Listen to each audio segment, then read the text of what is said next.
Hello viewers, welcome to GV blogs. நம்ம last வீடியோவில் வழி அறிதலில் அமைந்தான் ஒழுகான் அளவறியான் தன்னை வியாந்தான் விரைந்து கெடும் அப்படின்ற திருக்குறளோடு முடிச்சிருந்தோம். இன்றைக்கி அதே அதிகாரத்தில் ஒரு திருக்குறள்லேருந்து ஆரம்பிக்கிறோம். ஃபஸ்ட்டு திருக்குறள், பீலிபெய் சாகாடும் அச்சிரும் அப்பண்டம் சால மிகுத்து பெயின்.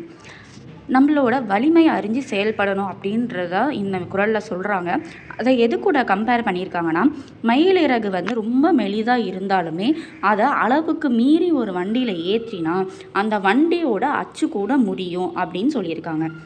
இதில் வலிமையை மயிலிறகோடு ஒப்பிட்டு சொல்லி ஒரு பொருளை மறைமுகமாக வச்சு விளக்கி இருக்கிறதுனால இதில் பிரிது மொழிதல் அணி பயின்று வந்திருக்கு.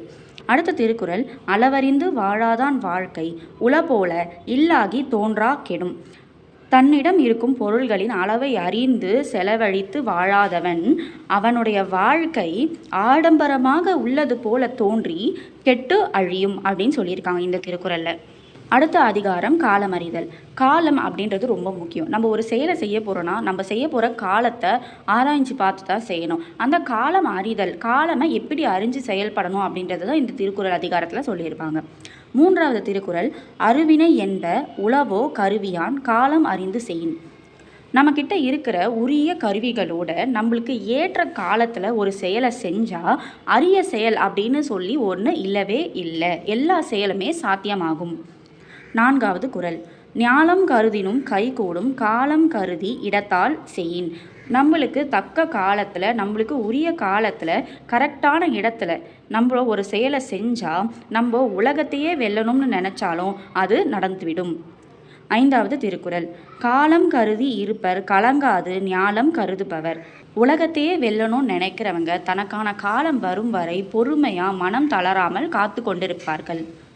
ஆறாவது திருக்குறள், எய்தற்கு அரியது இயைந்த கால் அந்நிலையை செய்தற்கு அரிய செயல்.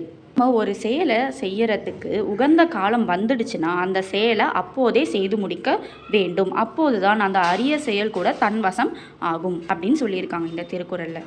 அடுத்த அதிகாரம் பொச்சாவாமை. பொச்சாவாமை அப்படின்ற அதிகாரம் எதை பற்றி பேசுதுன்னா, நம்ம ஒரு செயலை செய்யும் போது அதில் மறதி அப்படின்ற விஷயம் இருக்கக்கூடாதுன்றது தான் பேசுது. ஏழாவது திருக்குறள், இகழ்ச்சியில் கெட்டாரை உள்ளுக தாம் தம் மகிழ்ச்சியின் மைந்துரும் பொழுது.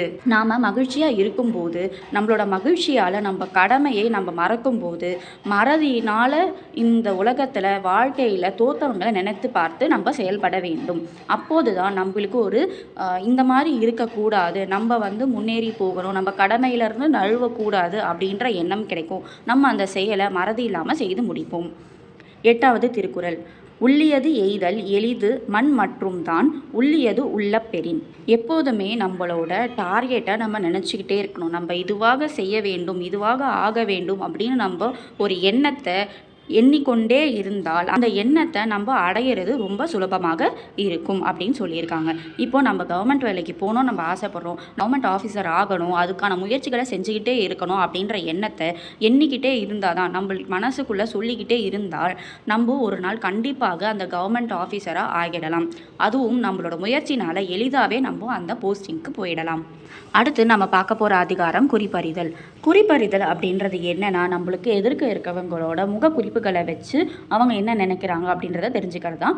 அதில் என்னென்ன மாதிரியான கருத்துக்களை திருவள்ளுவர் சொல்லியிருக்காருன்னு பார்க்கலாம்.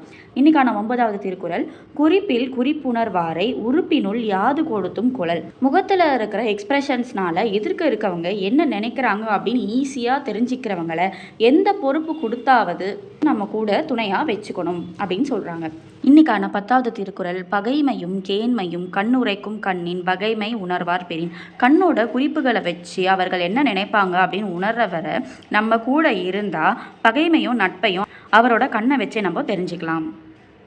ஸோ இன்றைக்கான 10 திருக்குறளை படிங்க, எழுதி பாருங்கள். இந்த வீடியோ உங்களுக்கு யூஸ்ஃபுல்லாக இருந்துச்சுன்னா லைக் பண்ணுங்கள், ஷேர் பண்ணுங்கள், மறக்காமல் சப்ஸ்கிரைப் பண்ணுங்கள். Thank you viewers.